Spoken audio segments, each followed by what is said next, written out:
मैं हूं अंकित Awasthi.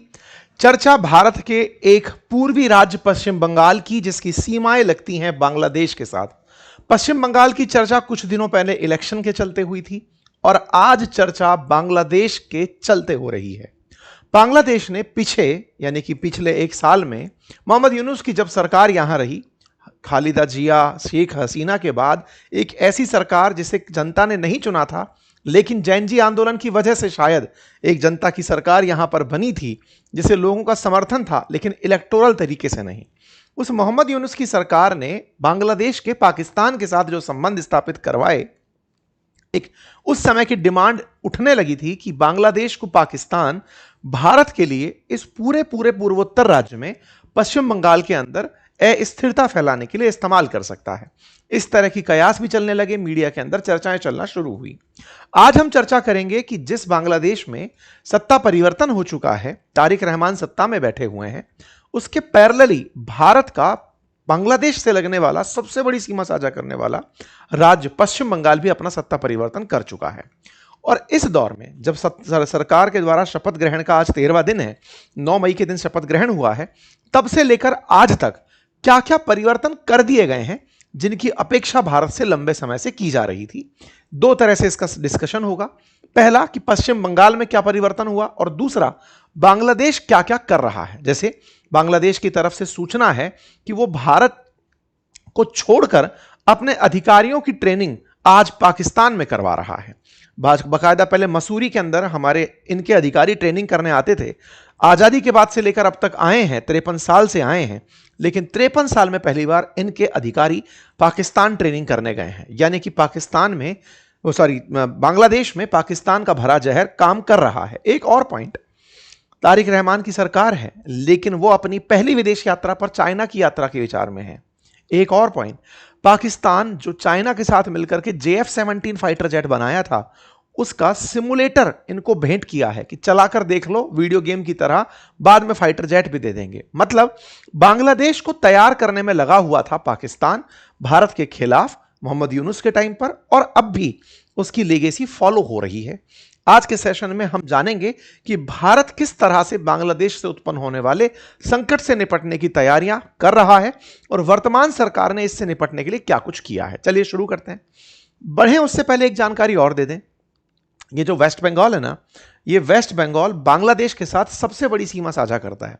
By the way, Bharat जिन देशों के साथ सीमा साझा करता है, उनमें सबसे बड़ी सीमा 4000 किलोमीटर से भी अधिक सीमा हम बांग्लादेश के साथ साझा करते हैं, और उसमें भी आधे से अधिक सीमा पश्चिम बंगाल के साथ साझा होती है। इसी पश्चिम बंगाल के अंदर पश्चिम बंगाल से ही रिलेट होकर चिकन नेक जुड़ा हुआ है। तो चिकन नेक सुरक्षा, जो कि भारत के लिए बहुत स्ट्रेटेजिकल है, पूर्वोत्तर भारत के लिए, सत्ता परिवर्तन के बाद क्या कुछ इसमें सुधार हुआ, आज के सेशन में हम चर्चा करेंगे। जानेंगे कि चिकन नेक को लेकर के किस तरह के काम किए जा रहे हैं।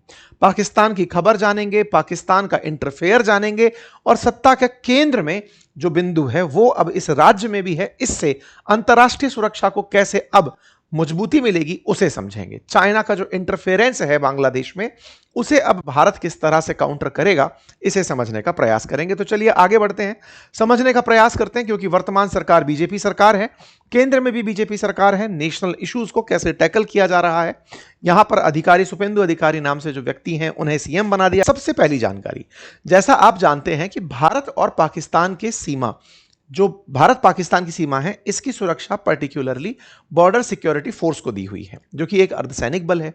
बॉर्डर सिक्योरिटी फोर्स बांग्लादेश की सीमा की सुरक्षा भी करता है। ऐसा क्यों?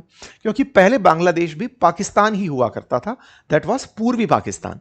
तो पाकिस्तान, पश्चिमी पाकिस्तान और पूर्वी पाकिस्तान, दोनों पर पहले से BSF थी। तो अब जब हम बात बांग्लादेश की करते हैं तो इसकी सुरक्षा BSF के पास ही है। BSF शुरुआत में जितनी भी इन्फिल्ट्रेशंस हैं, पाकिस्तान से आने वाली हों या बांग्लादेश से आने वाली हों, उन्हें रोकने की बहुत महत्वपूर्ण जिम्मेदारी निभाता है। लंबे समय से यह मांग उठ रही थी कि बांग्लादेश से बहुत सारे अवैध प्रवासी भारत में प्रवेश करते हैं, और चूंकि बांग्लादेश भारत के साथ, मतलब भारत बांग्लादेश के साथ सबसे बड़ी सीमा साझा करता है, ऐसे में भारत में बहुत सारे इन्फिल्ट्रेटर्स यहां से निकलकर आ रहे थे। ऐसी स्थिति में BSF को जरूरत थी उस बॉर्डर पर फेंसिंग करने की। फेंसिंग मतलब इस तरह की तारबंदी करने की। सरकार लगातार प्रयास कर रही थी, लेकिन पश्चिम बंगाल और बांग्लादेश में कुछ बॉर्डर पर शहर, गांव, कस्बे ऐसे बसे हुए हैं कि बिल्कुल बॉर्डर के उस पार बांग्लादेश, इस तरफ भारत, और लोगों का आना जाना बिल्कुल ऐसे जैसे कि यहां पर किसी ने सब्जी बनाई है तो रोटी शायद वहां से मंगा के खा ले। मतलब इतना ज्यादा एक दूसरे के साथ में मिलना जुलना का भाव था बॉर्डर के एरिया पर। इससे नुकसान क्या होता था? बहुत बार कोई बांग्लादेश से क्राइम करके क्रिमिनल भारत में शरण ले लेता था, या भारत में क्राइम करके बांग्लादेश में शरण ले लेता था। दूसरा, बांग्लादेश के साथ में बहुत सारे अवैध लोग या भारत के अंदर किसी भी प्रकार की अशांति फैलाने वाले लोग उस रास्ते से भारत में एंट्री कर जाते थे। लंबे समय से मांग की जा रही थी कि बीएसएफ को यहां पर फेंसिंग की जगह दी जाए। फेंसिंग करने क्यों नहीं दे रहे थे? क्योंकि यहां पर जो सरकार थी, उस सरकार के द्वारा लोगों की सुविधा को ख्याल रख करके बीएसएफ को इस फेंसिंग की जगह देने से रोका हुआ था। स्टेट को जगह देनी थी, स्टेट जगह नहीं दे रहा था। पहला काम जो किया सरकार ने, शुभेंदु अधिकारी ने आते ही अपने पहले आदेश में इस फेंसिंग की जगह का अलॉटमेंट कर दिया। 600 एकड़ जमीन 45 दिनों के भीतर देने का वादा कर दिया कि यह जमीन दे दी जाएगी। और यह जमीन, ये जो पूरा एरिया जुड़ा हुआ है बांग्लादेश के साथ, जो 4096 किलोमीटर का है, जिसमें पश्चिम बंगाल खुद लगभग 2000 किलोमीटर के आसपास की सीमा, 2200 किलोमीटर के आसपास की सीमा रखता है, उसमें से 850 से अधिक किलोमीटर अब तक ऐसा था जिस पर फेंसिंग नहीं हो पाई थी। पश्चिम बंगाल में 2,500 के आसपास किलोमीटर है, लेकिन फिर भी 800 किलोमीटर के आसपास सीमा ऐसी थी जिस पर फेंसिंग नहीं हो पा रही थी।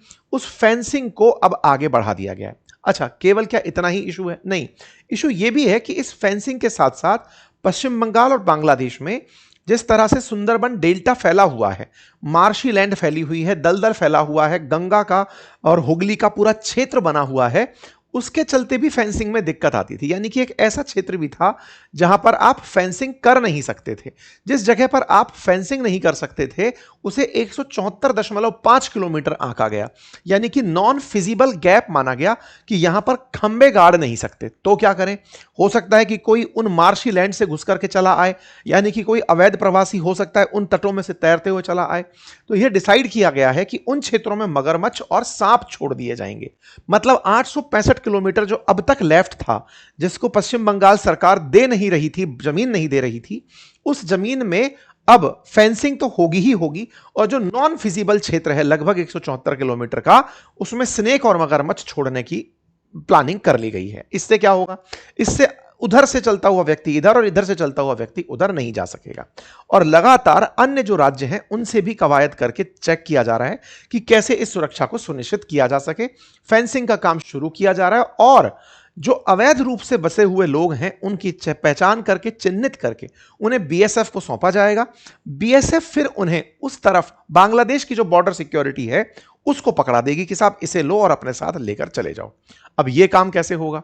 देखो, कुछ दिन पहले ही, आपको मालूम है कुछ साल पहले ही भारत में सिटीजनशिप अमेंडमेंट एक्ट आया था, जिसके अंदर बांग्लादेश, पाकिस्तान, अफगानिस्तान जैसे देशों में मुसलमानों को छोड़ करके वो लोग जिन पर ज्यादतियां हुई धर्म के आधार पर, हिंदू, मुस्लिम, सिख, ईसाई, पारसी, जिन पर ज्यादतियां हुई और वो उन देशों से निकलकर भारत में शरण प्राप्त करने आ गए थे दिसंबर 2024 से पहले, तो उन्हें अपने देश में यानी भारत में नागरिकता देना, और उसके अलावा अगर कोई आ गया है तो उसे वापस भेज देना। इनडायरेक्ट मीनिंग यही था।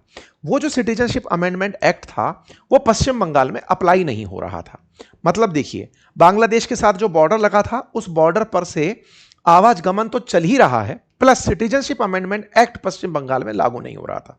सिटीजनशिप अमेंडमेंट एक्ट लागू नहीं था तो जो लोग यहां पर अवैध रूप से बांग्लादेशी आकर बस गए थे, जिनकी पहचान भी कर ली जाए तो उनको किस कानून के आधार पर वापस भेजा जाए, वो एग्जीक्यूट नहीं हो पा रहा था। तो दूसरा काम जो पश्चिम बंगाल में वर्तमान सरकार ने किया वो सीएए को लागू कर दिया, और यहां से तुरंत प्रभाव से इन्हें वापस भेजा जा सकेगा। यानी कि फेंसिंग भी होगी और फेंसिंग के बाद में छटनी करके कि ताकि वापस ना आ जाए, उस काम को भी कर दिया जाएगा। ये यहां पर निकल रहा है। लोगों का कहना है कि ये बंगाली मुसलमानों को टारगेट करने का तरीका है। वास्तविकता में बांग्लादेश मुस्लिम कंट्री है और वहां से बड़ी मात्रा में मुसलमानों का ही यहां पर आगमन हुआ था, जिसको देखते हुए अब यह काम किया जा रहा है। ठीक है, जब पश्चिम बंगाल में पश्चिमी बंगाल जो बांग्लादेश है, जो कभी पूर्वी पाकिस्तान हुआ करता था, तब पश्चिमी पाकिस्तान के द्वारा जब यातनाएं दी जा रही थी तो यहां से बड़ी मात्रा में बांग्लादेशी या कहिए पूर्वी पाकिस्तानी लोग भारत में एंट्री कर गए थे, उनकी वापसी नहीं हो पा रही थी। तो अब सीएए यहां पर लागू होने जा रहा है और सीएए के लागू होते ही उनकी छटनी शुरू हो जाएगी। यह दूसरा आदेश है जो यहां पर दे दिया गया है। ठीक है साहब। तीसरा आदेश, तो ये सारी की सारी बातें जो है वो पश्चिम बंगाल की सुरक्षा को सुनिश्चित करने के लिए की जा रही है। केंद्र सरकार की लोगों को बीमा देने की एक योजना है जिसका नाम आयुष्मान भारत योजना है। उस आयुष्मान भारत योजना को पश्चिम बंगाल में चालू किया जा रहा है, जिसमें 5 लाख रुपए तक का मुफ्त इलाज दिए जाने का प्रावधान है। इतना ही नहीं, पश्चिम बंगाल में जनगणना को भी रोका हुआ था। अब जनगणना जो रुकी हुई थी वो यहां पर शुरू कर दी जाएगी, इसका आदेश भी दे दिया गया है। साथ ही साथ सरकारी नौकरी के अंदर जो उम्र की सीमा थी उसमें 5 साल की छूट दी गई है। मैंने आपको पिछली बार जब इलेक्शन हो रहे थे तब भी यहां का एक जिक्र किया था और बताया था कि पश्चिम बंगाल के अंदर जो पुलिस थी पहले तक, वो संख्या में बहुत कम थी। संख्या में कम थी तो पुलिस को और पुलिसकर्मी की जरूरत जब होती थी तो फिर वॉलेंटियर्स को बुलाया जाता था कि आओ और आप वॉलेंटियर बनकर हमारी साथ में काम करवा लो, सिविल वर्क में हमारी मदद करो, चाहे ट्रैफिक संचालन में मदद करो, सुरक्षा में मदद करो। और ऐसे में पॉलिटिकल पार्टी के वर्कर्स, विशेष रूप से टीएमसी के बड़ी संख्या में वर्कर्स पुलिस के साथ सिविल पुलिस बनकर के वहां पर शांति व्यवस्था बनवाते थे। शांति व्यवस्था ज्यादा और पार्टी के लिए वर्क कम, मतलब शांति व्यवस्था कम और पार्टी के लिए काम ज्यादा करने का प्रयास होता था, जिससे पॉलिटिकल पार्टी अपने बहुत सारे हितों को साध लेती थी। इसके चलते पुलिस पर लोगों का अविश्वास था। बड़े दिनों से यहाँ के शिक्षकों के लिए, यहाँ पे पुलिसकर्मियों के लिए नौकरियों की संख्या नहीं निकल रही थी। अब यहाँ पर गवर्नमेंट जॉब्स के लिए 5 साल की आयु सीमा का छूट दिया गया है कि जो इतने समय तक अप्लाई करना चाहते थे और नहीं कर पाए थे, उन्हें गवर्नमेंट जॉब्स के लिए अप्लाई करवाया गया। इतना ही नहीं, छूट दी गई है।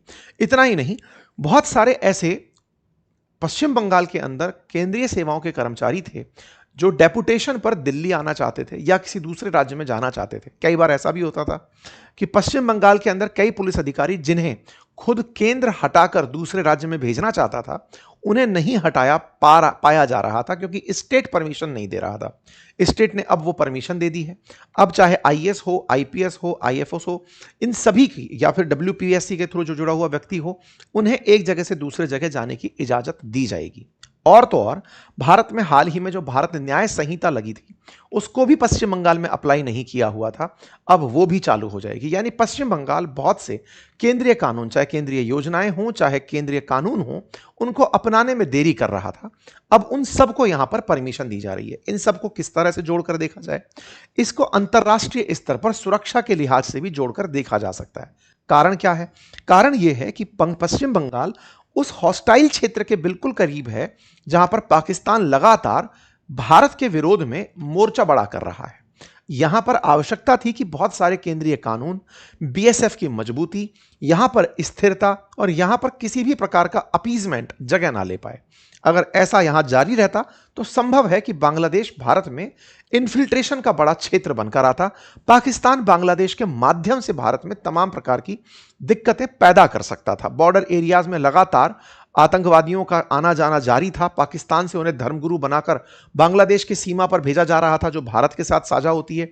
वहां पर कुछ इस प्रकार के प्रवचनबाजियां चल रही थी जिससे कि भारत को उकसाया जा सके। तमाम प्रकार की चीजें चल रही थी। अब उनको एक एक करके जवाब दिया जा रहा। तो कुल मिलाकर के शुरुआती 13 दिन में काफी सारे एग्जीक्यूशन हुए हैं जिससे पश्चिम बंगाल केंद्र में चर्चा में आया हुआ है। अब और क्या हो रहा है? और है इंटरनेशनली डेवलपमेंट। अब मैं वो आपको बताता हूं।